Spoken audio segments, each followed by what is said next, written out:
chiens! Des chiens! Des vrais chiens! On va combattre comme des chiens! Et on va se battre! Et on n'a peur de personne! Allez, on y va! On combat! On combat, les gars! On combat!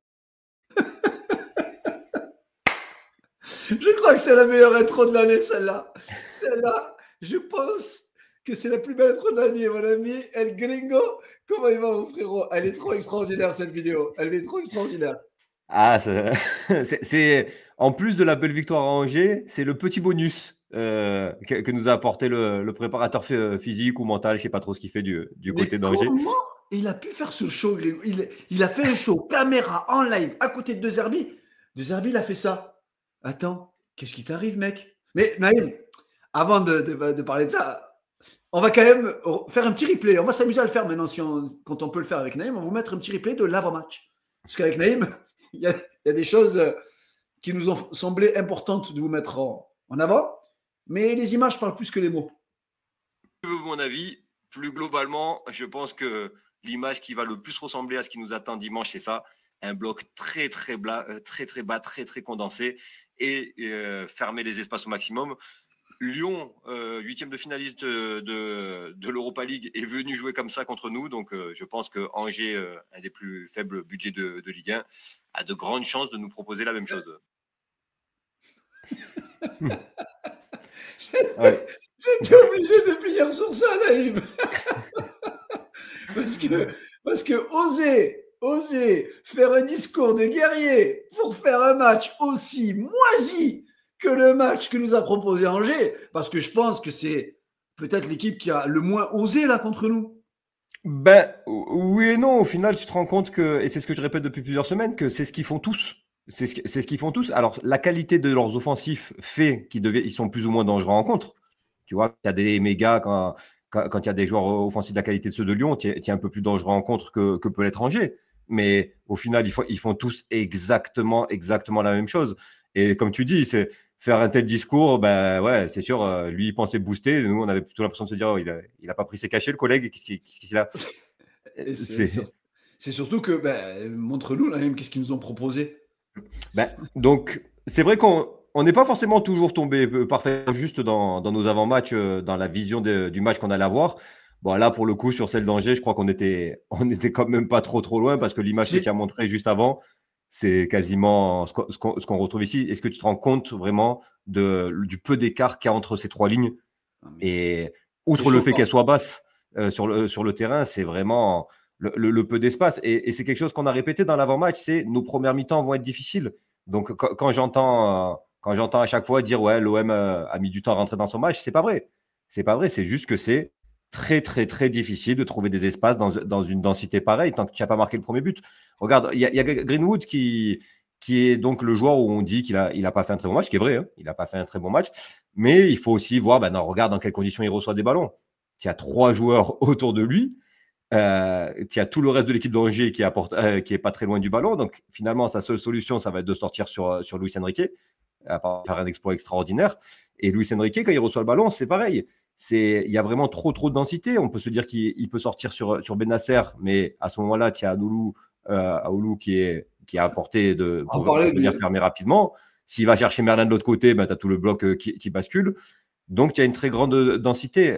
Toi et moi, on se disait, Luis Enrique, il a un peu la clé avec sa percussion sur le côté droit, les tenter du duel. Mais regarde, encore une fois, quel duel tu veux tenter quand tu as 5 joueurs angevins, c'est-à-dire la moitié de l'équipe, qui est en train de fermer le couloir droit là, sur cette action. C'est important, Naïm, de préciser à tous qui regardent les matchs de l'Olympique de Marseille. Je sais que c'est pas facile parce que ça demande énormément de patience. Et nous, on est impatients quand on regarde un match de l'OM. C'est-à-dire quand un joueur rate une passe dans un match de l'OM, on a envie de dire mais il faut le sortir. Bon, il y a des joueurs qu'il faut vraiment sortir. Mais tu vois, j'écoutais un peu l'analyse d'après-match de Riolo qui disait on va voir l'année prochaine, l'OM n'apporte pas assez de vitesse à son jeu. Ouais, mais mon pote, c'est pas le jeu de Zerbi qui est chiant. C'est les mecs en face, c'est les coachs en face. Ils ne proposent simplement. Alors, ok, pour jouer contre l'OM, je comprends. Il y a la notion, j'ai vu les tweets des gens disant mais le budget de l'OM. Ouais, ok, on a perdu contre Auxerre, on a perdu contre Strasbourg. Donc, techniquement, on a perdu contre des plus petits budgets. Mais au moins, essayer quelque chose. Ils n'ont pas réussi à enchaîner plus de 4 passes dans le match. Ouais, en fait, c'est pas le plan de jeu de base, parce que ça, on sait qu'ils vont le faire. se mettre bas, fermer les espaces et jouer les contres. Ça, c'est une chose. Mais jouer les contres à 2 ou à 3, en laissant toujours ta base de 7 joueurs, bah déjà, tu as très peu de chances d'aller marquer un but. Et puis surtout, bah, c'est ça qui donne ce genre de match-là. Et je le répète semaine après semaine. Pour voir un beau match, il faut 2 équipes. Voilà, tu verras jamais un beau match avec une seule équipe qui joue et l'autre qui fait ce qu'a fait Angers. Et le pire, c'est que dans 9 cas sur 10, ça ne leur apporte rien. La plupart du temps, ils finissent par le perdre, ces matchs-là. Alors que, tu vois, par exemple, ce qu'a fait Saint-Etienne au Parc des Princes, ils sont allés, ils ont joué, ils n'ont pas pris une rousse finalement. Certes, ils ont perdu, mais au moins, ils ont perdu avec un peu plus d'honneur. Bah, en tout cas, la réalité, c'est vraiment ce que je veux vraiment mettre en évidence, c'est à quel point c'est difficile. Voilà, encore une fois, là, Luis Enrique, il peut vraiment que sortir par l'arrière. Et par contre, ce qu'il faut remarquer, c'est qu'une fois qu'ils sont menés au score, une fois qu'ils sont obligés de mettre un peu des joueurs dans la surface adverse, regarde, c'est première action qu'ils essayent de construire, ben, il va dans l'axe. Højbjerg qui intercepte le ballon. Après, rapidement, très intelligemment, Rabiot va jouer rapidement. Mais là, une fois que tu n'as pas 10 joueurs dans ta surface de réparation pour défendre, bizarrement, c'est un peu plus compliqué. Et ça finit en but avec une action d'un altruisme incroyable de Guiri qui peut totalement aller à la cage, tenter, et qui serait beaucoup plus dur de finir que Mopé qui lui est dans l'axe. Bah, ce qui est intéressant en plus, Naïm, elle te montre vraiment la différence de densité. Et forcément, bah, c'est beaucoup plus simple. Donc, c'est quelque chose qu'on répétera et on répétera. Oui, c'est frustrant de voir les premières mi-temps difficiles de l'OM. Oui, certes, il n'y a pas de rythme, mais pour mettre du rythme, il faut de l'espace. À part avoir la maîtrise technique d'Iniesta et de Xavi, pour sortir de cette densité-là, c'est très, très, très difficile. Par contre, et d'autant plus, Naïm, tu uses l'adversaire. Mais moi, je regarde les stats de la première mi-temps. On est à 79% de possession de balle. Ça veut dire que l'équipe d'en face, je pense qu'ils n'ont même pas vu le gardien. C'est-à-dire qu'on n'avait pas mis de gardien, on avait mis un joueur dans la cage. Il n'y aurait même pas eu débat, on n'aurait même pas su qui était gardien. C'est-à-dire que c'est choquant. Je veux dire, en Ligue 1, tu ne joues pas non plus le 18e du Ligue 1 qui a peur. Angers, ils ont quand même réussi. Ils ont quand même des joueurs de ballon. C'est ça qui est choquant. Tu vois, ils ont quelques beaux manières de football. Mais c'est l'approche qui est mauvaise parce que, encore une fois, entraîneur français, approche, bloc bas, on tente le tout pour le tout et peut-être que sur malentendu, et ça aurait pu, hein, à 0-0, ils ont une occasion, Angers, tu vois, mais pour moi, l'approche est clairement mauvaise. Ces équipes-là, elles devraient se dire, ces points-là, on n'est pas censé les prendre. On a des joueurs de ballon, ils ont des très bons joueurs techniques, tentons, essayons de jouer. Alors peut-être qu'ils auraient pris encore un plus gros score, mais peut-être pas. Tu vois, mais en tout cas, ce qui est sûr, c'est que Angers joue 1 ou 2 matchs dans l'année à 20h45 en prime time avec beaucoup plus d'audience que d'habitude. Bah, ça aurait été mieux de proposer un peu mieux que ce qu'ils ont proposé là, parce qu'en plus, comme je te l'ai dit, le plus souvent, de toute façon, ces équipes-là, elles repartent avec 0 points. Donc, message au coach de Ligue 1 entre la 8e et la 18e place, à domicile. Bon, même si là, il y avait plus de supporters de l'OM que de supporters angevins. Ça, c'est pas facile. Mais s'il vous plaît, osez, tentez. On a envie de voir, surtout quand tu as des joueurs de football comme Abdelli sur le terrain, tu te dis, mais techniquement, il peut faire mal. Ou Le Paul, là, aujourd'hui, moi, j'ai vu une équipe d'Angers qui n'a strictement rien proposé. Et l'avantage qu'on a aussi, Naïm, c'est qu'il y a des nouveaux joueurs qui sont rentrés à l'Olympique de Marseille. Ouais. Dont un joueur. Ah, ce moment Nutella, Naïm, vas-y, régale-toi. Alors, plaisir. Il y a 3 joueurs. On avait parlé des 3 premiers joueurs qui étaient arrivés avant Benasser en disant qu'ils allaient clairement apporter un plus par rapport à ce qu'on avait. Ils ont les qualités en fait pour combler les manques qu'on a. Benasser, c'était différent. Benasser, on avait un milieu qui fonctionnait très très bien. Et on se demandait en plus dans quel état de forme il était. Donc, on ne savait pas s'il allait être opérationnel de suite. Alors, il y a 2 choses. Je pense que ce qui a le plus marqué les gens, c'est le nombre de ballons touchés et la récupération du ballon. Vraiment, les duels défensifs qu'il a gagnés, c'est incroyable. Naïm, 119 ballons touchés en 65 minutes, 99% de passes précises. Est-ce que ça existe? Ouais, et puis c'est de la disponibilité, tu vois. C'est vrai qu'il y a beaucoup de passes qui apportent pas forcément, mais c'est de la disponibilité. Ça veut dire qu'il est toujours là, toujours proche du ballon. Marco nous avait dit que c'était un très grand récupérateur de ballon, malgré son petit gabarit. On a vu qu'il avait clairement raison. Mais ce qu'il a vraiment ce qui a crevé les yeux, c'est ces 2 actions où il est touché donc face à ce bloc très très bas, très très dense, où il y a quasiment pas d'espace. Voilà, je pense que c'est assez explicite sur cette image. Et en fait, regarde comme elle est restreinte, la zone, où il doit donner un ballon à Merlin pour que ce soit dangereux. Outre le fait qu'il faut réussir une passe difficile par-dessus toute la défense, la zone d'arrivée est vraiment très, très, très restreinte. Il va déposer au millimètre près le ballon là où il doit arriver. Merlin a le geste juste, mais pas assez de conviction, je pense. Et en fait, on aurait pu se dire que c'était un hasard s'il avait eu un peu de réussite, s'il n'avait pas eu exactement la même situation à quelques minutes de la mi-temps. Encore une fois, je crois qu'elle est encore plus difficile celle-là parce que le bloc est beaucoup plus bas. Et vraiment, c'est encore plus restreint pour aller trouver une zone dangereuse pour Rabiot. Encore une fois, il dépose à la perfection. Rabiot a le geste intelligent de vouloir remettre. Il n'arrive malheureusement pas à la redresser. Mais c'était pour dire que, outre tout ce qu'on savait de Bennacer, c'est-à-dire la qualité technique dans les petits espaces, résister à la pression, malgré le nombre de joueurs qui viendront le presser. Et comme nous l'a dit Marco, la capacité à récupérer des ballons, on a découvert aussi qu'il était capable de donner des passes à la Xavi, à la Iniesta ou de ces joueurs de classe vraiment encore un cran au-dessus des très très bons joueurs. Et ça va nous permettre de débloquer des situations parce que si Merlin est un peu plus en confiance, un peu plus adroit, ça fait un 0 et tout le plan de jeu en juin explose dès la 25e et le score, à mon avis, est beaucoup plus large après ça. Mais Naïm, moi, Enfin, la dernière fois que j'ai vu un joueur faire son premier match à l'Olympique de Marseille, après avoir eu soit une longue blessure, soit une longue absence, c'était un certain Lassana Diarra contre 3 avec Mitchell. Il nous avait ébloui de sa classe. Il avait été incroyable. On avait gagné 6-0, je crois, ce match-là. Hein. Exactement. On s'était dit on allait être champion avec Mitchell. Hein, je me souviens. Bon, on aime bien s'enflammer. Mais là, Naïm, tu vois la zone d'occupation sur le terrain.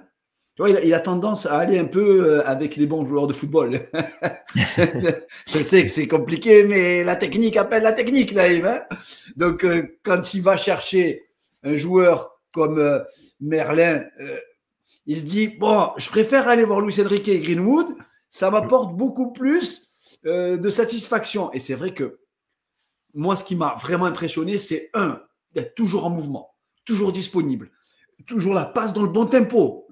C'est un guide, c'est-à-dire pour les autres, c'est un guide. C'est-à-dire, je lui donne le ballon, je sais qu'il ne la perd pas, je sais qu'il va donner la passe, pas pour jouer vers l'arrière, il va chercher la faille et l'opportunité. Et en plus, ce joueur-là, Naïm, la stat la plus incroyable que j'ai entendue hier en direct, 91 corners cette saison, un but en championnat. Là, entre Gouiri avec le pied droit et Bennacer avec le pied gauche, on a une arme maléfique avec bien évidemment Rabiot, avec Cornelius, et qui devrait remarquer au moins cette saison, je l'espère, sur coup de pied arrêté. Oui, parce qu'il gagne beaucoup de duels dans la surface quand même, Cornelius. Heureusement.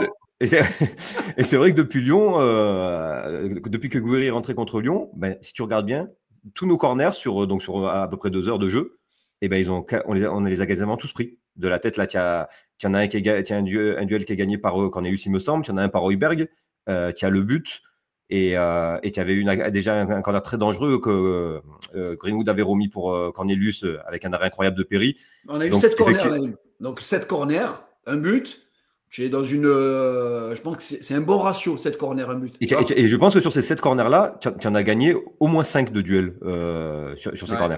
Oui, parce que tu as 3 gros gabarits entre Rabiot, Balerdi plus Cornelius. Tu as quand même 3 joueurs qui culminent à quasiment 1m90 pour Balerdi, je crois, et Cornelius, et 91 pour Rabiot. Donc, c'est une nouvelle arme, finalement, pour De Zerbi. C'est une nouvelle arme, donc Bennacer il apporte ça. Ils se font aussi parfaitement dans ce pressing qui a encore étouffé Angers, clairement. Alors c'est pas toujours simple d'aller presser ce genre d'équipe qui ne joue pas. C'est une réalité. Hein. Pour réussir un bon pressing, il faut que l'équipe joue un minimum. Mais dès qu'ils ont essayé de garder le ballon, ou dès qu'on était proche à la perte de balle, on les a vraiment étouffés. Et sur ça, lui aussi, il excelle. Il y a quand même quelque chose qu'il faut remarquer sur les 3 derniers matchs où la première mi-temps dans l'ensemble n'était pas palpitante, comme on l'a dit, même si à chaque fois, que ce soit Strasbourg, Lyon ou hier, on a beaucoup d'opportunités. Ce n'est pas des occasions forcément ultra franches comme Merlin, mais c'est des très très grosses opportunités. Hein. Tu as la frappe de Gouiri au-dessus, tu as le but de Balerdi pour refuser pour une main, tu as une frappe de Merlin qui est repoussée sur sa ligne, donc plus les 2 ballons que donne Bennacer. Ça fait beaucoup d'opportunités dans un match aussi fermé. Mais ce qu'il faut noter, c'est que ce pressing, il empêche aussi l'adversaire de jouer. Et je pense que si on cumule les 3 premières mi-temps des 3 derniers matchs, Lyon, Strasbourg et G ont dû rentrer au maximum 5 fois dans la surface. Donc, je ne te parle pas d'action de but. Attention, c'est rentrer dans la surface avec le ballon. Donc, c'est juste impressionnant quand même ce qu'on fait. Et si je peux comprendre le côté, ouais, ça va pas assez vite, les mi-temps, elles sont molles, etc., il faut quand même se rappeler de ça, qu'on concède quasiment, c'est même pas des occasions, c'est qu'on empêche l'adversaire de passer notre moitié de terrain, qu'on maîtrise le ballon à 80%, et qu'on a des opportunités que pour l'instant, on n'arrive pas à finaliser dans la première mi-temps. Ah, alors on n'arrive pas à le finaliser. Pourquoi? J'ai envie de dire, Naïm, parce que si on reprend un peu même ta vidéo sur le bloc bas, je crois qu'au tout début de ta vidéo sur le bloc bas, on a la vision des couloirs. C'est-à-dire quand j'ai grosse densité dans le cœur du jeu, d'accord? Donc, normalement, ça laisse un peu plus d'espace à celui qu'on appelle le couloir de la mort, le couloir gauche. Ouais, alors déjà on va en reparler justement de quand je disais qu'on avait quand même pas trop mal ciblé dans cet avant-match. On avait appuyé sur deux choses, toi et moi, au niveau des recrues, c'était le fait que les recrues qu'on avait fait devaient nous apporter quelque chose qui nous manque. Et bon, Gouiri, ça a été difficile quand même pour lui dans cette densité, mais on a vu, que ce soit sur coup arrêté ou sur le deuxième but, ce qu'il était capable d'amener, même sur des frappes où il a été dangereux. Et donc, on disait ce côté Cornelius Merlin, ça manque de percussion, ça manque de vitesse. Cornelius met souvent beaucoup de temps à décaler, à créer des choses, même s'il est il faut quand même le dire, il est bon défensivement et des fois, il monte très haut récupérer des ballons. Et Merlin, on avait pointé ce manque de vitesse, manque de percussion. Et là, en fait, sur ce match, on a eu tout ce qu'on disait sur Merlin. Sur Merlin, on l'a revu, c'est-à-dire que là, il a été touché. Donc, c'est exactement ce que tu dis, tu vois. On voit qu'il laisse de l'espace sur les côtés parce qu'ils sont très resserrés dans l'axe. Il est touché, il a une bonne zone à aller attaquer. Mais par manque de capacité de dribble, par manque de vitesse, il va être obligé de revenir parce que le temps qu'il arrive, tu vois que ça s'est resserré. Et ça, cette action où il est touché côté avec un peu d'espace et où il revient en arrière, je pense on l'a vu 10 fois hier. Et je vais même te dire, Naïm, on compare souvent l'OM et le Paris Saint-Germain aujourd'hui parce que Paris est premier et Paris survole la Ligue 1 et l'Olympique de Marseille est deuxième et est en train de faire le trou par rapport à la concurrence. On le compare souvent et en fait, dans le style de jeu, il y a de la ressemblance entre ce que demande Luis Enrique et ce que demande Roberto De Zerbi. La seule grande différence qu'il y a entre l'OM d'aujourd'hui et le Paris Saint-Germain, c'est quelque part la qualité des joueurs de couloir. C'est-à-dire que quand tu as de côté Nuno Mendes et Achraf Hakimi, c'est vrai qu'aujourd'hui, avec voir Barcola et Dembélé, dans ce que tu as montré juste avant, dans le duel, normalement, c'est je prends le ballon et j'y vais. Un contre un. Un contre un, je lui fais mal. C'est le gros côté négatif de Merlin parce que c'est vrai que Luis Enrique y arrive plus souvent, mais justement, le bloc se déséquilibre côté gauche de la défense adverse en général parce qu'ils le savent, ça. Ils sont beaucoup plus attentifs là-bas. En plus, avec Greenwood qui est souvent allé très proche de Luis Enrique. Donc, ils le savent et on voit que Merlin a beaucoup plus d'espace. Et je t'ai dit, c'est pas sans retrait, il le fait très, très souvent. Oh. Et l'autre chose qu'on avait déjà vu contre Lyon, avec Mehdi qui allait beaucoup plus vite que lui, c'est que quand il est touché dans une zone vraiment de duel, et on voit il a de l'avance, il a une zone à attaquer, il a un duel à aller jouer, mais il n'est pas capable parce qu'il va beaucoup moins vite que son latéral. Et là, ce qu'il fait, c'est qu'il va centrer directement sur le gardien. Pourquoi? Parce que justement, comme il ne peut pas créer ce décalage minimum pour se trouver une bonne position de centre, cette ligne qui est tracée, on la voit bien, il n'y a pas de Marseillais dans cette ligne de passe. Il ne peut pas y en avoir. Et en fait, les Marseillais, on les aurait eu. Sur le deuxième poteau. Celui au deuxième poteau, pour le trouver, il faut déborder le défenseur. Exactement. Donc ça, c'est la deuxième facette de Merlin. Donc, cette incapacité à dribbler et à éliminer quelqu'un en 1 contre 1. Et la troisième, qui est la plus éliminatoire de toutes pour moi à ce poste, et ça, toi et moi, on le répète souvent. Dans le foot moderne, encore plus en Ligue 1, encore plus à l'Olympique de Marseille, un arrière latéral qui ne va pas vite, c'est trop compliqué. Et cette action, elle l'illustre à la perfection. Il y a Gouiri qui va bien le trouver dans l'intervalle. On voit que Langevin est pris par la passe. Donc, en plus, il doit faire un demi-tour pour se remettre dans le sens du jeu. Il ne regarde même pas le ballon. Il a perdu le ballon des yeux à ce moment-là. Et on voit, là, c'est l'image la plus flagrante. C'est la pétanque, Naïm. Ce que je te disais, c'est la pétanque. Tu sais, quand tu mets pour être sûr, tu es sûr que je ne suis pas plus proche. Là, à l'heure actuelle, c'est clairement Merlin qui a le point. Enfin, c'est ce qu'on pense. Mais tu vois, la différence, elle est énorme. En plus, comme je te dis, Merlin est lancé depuis le départ, alors que le défenseur a dû faire un demi-tour pour se remettre dans le sens du jeu. Et finalement, c'est quand même lui qui sera premier sur ce ballon-là. Je pense que c'est à ce moment-là que De Zerbi a déclenché le changement. Et Naïm, tiens, en parlant du changement, c'est ça qui est vachement important. On le précise et on va le voir aussi dans la vidéo. Un changement résolument offensif, très très offensif. C'est-à-dire qu'Amine Gouiri prend le couloir gauche. Ça n'a pas duré très longtemps, mais ça nous a permis d'ouvrir le score. Amine Gouiri prend le couloir gauche et Neil Maupay rentre dans l'axe. Ça veut dire que là, techniquement, le coach s'est dit bon, ils ne dépassent pas leurs 20 mètres ou leurs 30 mètres. Il me faut le dernier geste sur le couloir gauche. C'était intelligent et c'était osé parce que par contre ça a créé un gros espace dans le dos de Merlin dans lequel s'engouffrait le latéral droit qui allait très vite, le latéral droit d'Angers, et ils ont eu leur situation la plus dangereuse ou une des plus dangereuses grâce à ça aussi, mais c'était une prise de risque intelligente. Il fallait tenter quelque chose et comme tu dis, de toute façon Merlin n'apportait pas et c'était trop facile pour eux de défendre sur le côté gauche. Avec Gouiri ça a été un peu différent, mais je voulais surtout le mettre en parallèle avec Dedic parce que justement c'est ce qu'on a montré dans sa vidéo de présentation. Là, bon, déjà, tu as vu Cornelius qui va chercher très haut et qui gagne un duel, c'est ce que je disais. Il y a beaucoup de choses qu'on peut reprocher à Cornelius, mais n'empêche, il nous fait souvent gagner des ballons dans ce genre-là, où il va chercher son attaquant très loin. Regarde, Dedic, c'est tout l'inverse de Merlin, c'est-à-dire que quand il reçoit le ballon, il est dos à la cage. Merlin, quand il est face au jeu, il va revenir souvent en arrière. Lui, il prend le ballon dos au jeu et il ne va pas hésiter une seule seconde. Il se remet dans le sens du jeu, il va tenter une percussion, alors que quand tu regardes, c'est pas d'une zone de confort. Il y a quand même du monde, il y a 3 Angevins autour. J'ai fixé sur cette image-là parce que ça te montre la vivacité de pied qu'il a pour éliminer, et il a gagné, mais 40 mètres. Bon, là, il se retrouve enfermé entre 3 Angevins. Il a tenté une passe intelligente dans cet intervalle qui sera contré, il obtiendra un corner. Mais cette action montre d'entrée, c'était 15 secondes après son entrée. Donc de suite, il a donné les bases. Et quand il s'est retrouvé une deuxième fois en fin de match, parce qu'entre-temps, c'est vrai qu'il a touché beaucoup de ballons sur lesquels il est revenu en arrière, mais c'était, je pense, beaucoup plus dans la gestion du match. Tu voyais qu'on avait mis le pied sur le ballon, que les actions étaient moins suivies. Donc il a peut-être moins tenté. Mais là, il se retrouve en situation. Il y a cet espace que le défenseur se dit qu'il risque d'attaquer sur l'action précédente. Et c'est toute la variété de son jeu d'un droitier qui joue à gauche. Il va se créer un espace dans l'intérieur cette fois.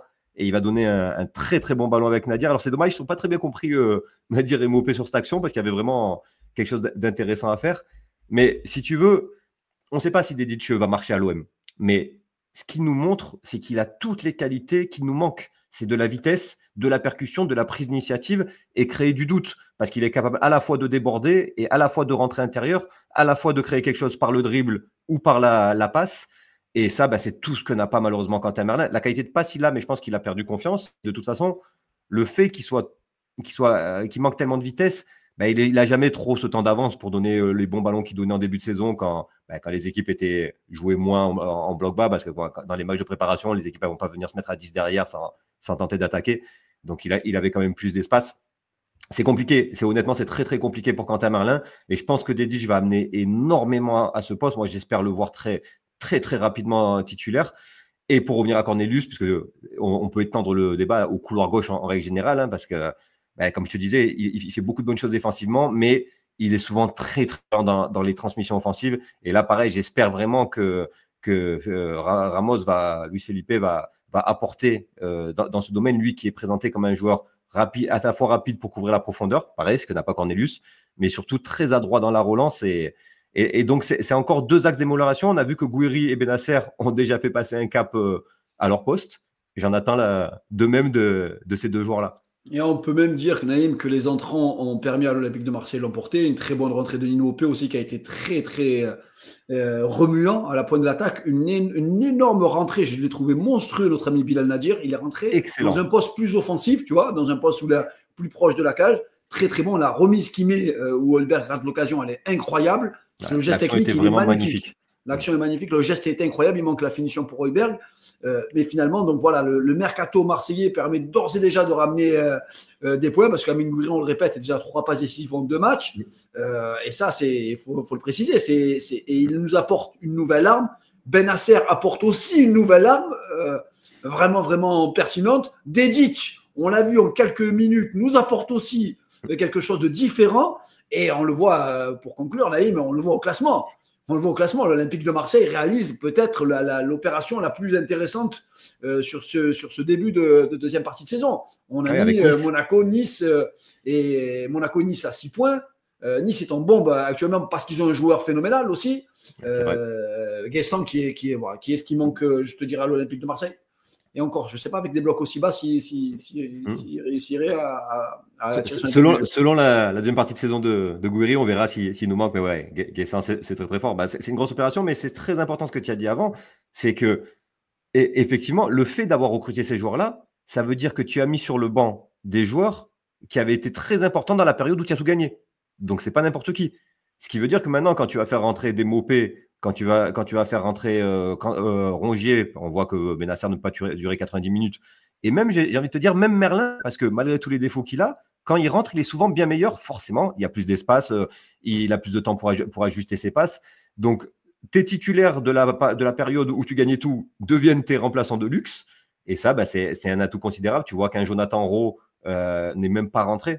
Alors que lui aussi, c'est un très bon joueur avec énormément de qualité. Tu as un groupe très, très étoffé et c'est vraiment de très, très bonne augure pour la suite. Hein. Vraiment, moi, honnêtement, je ne comprends pas les critiques, ces fameuses critiques de la première mi-temps de tous les matchs, en disant c'est trop mou, c'est ci, c'est là. Je trouve que c'est pas assez mis en corrélation avec ce qui nous est proposé en face. Et bon, écoute, on va voir Saint-Etienne. Saint-Etienne n'a pas d'entraîneur français. Moi, j'ai espoir que Saint-Etienne fasse ce qu'ils ont fait au Parc des Princes et qu'ils viennent jouer au ballon au Vélodrome. On va dire qu'on est sur une série, Naïm, où on peut vraiment, vraiment prendre des points et aborder une plus grande série quand on jouera Lens et le Paris Saint-Germain. On peut vraiment mettre à mal la concurrence.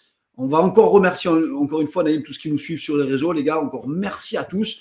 On est heureux aussi sur l'ensemble des réseaux. On a dépassé aussi énormément. On a énormément d'abonnés aussi maintenant sur TikTok. On va essayer de découper un petit peu nos lives aussi pour permettre un petit peu à cette communauté aussi qui nous suit énormément sur TikTok et sur l'ensemble des réseaux, mais sur YouTube, bien évidemment, les gars. On ne peut pas faire des lives tout le temps avec Naïm, mais on essaye dès qu'on le peut de pouvoir faire un live. En tout cas, c'était un plaisir, Naïm. On a déjà, mais c'est même pas acte, j'ai envie d'être déjà assis, d'être à dimanche. C'est le seul point négatif de cette saison, c'est qu'il y a trop de temps entre les matchs. Il n'y a pas assez de matchs. Encore merci à tous, merci à tous nos abonnés, les gars. On se retrouve très, très, très vite pour l'avant-match face à Saint-Etienne qui s'annonce d'être un match magnifique au Vélodrome. Ce sera le samedi à 17h. On vous dit à très, très vite, Naïm. Et gardez la patate et surtout, allez l'OM. Là,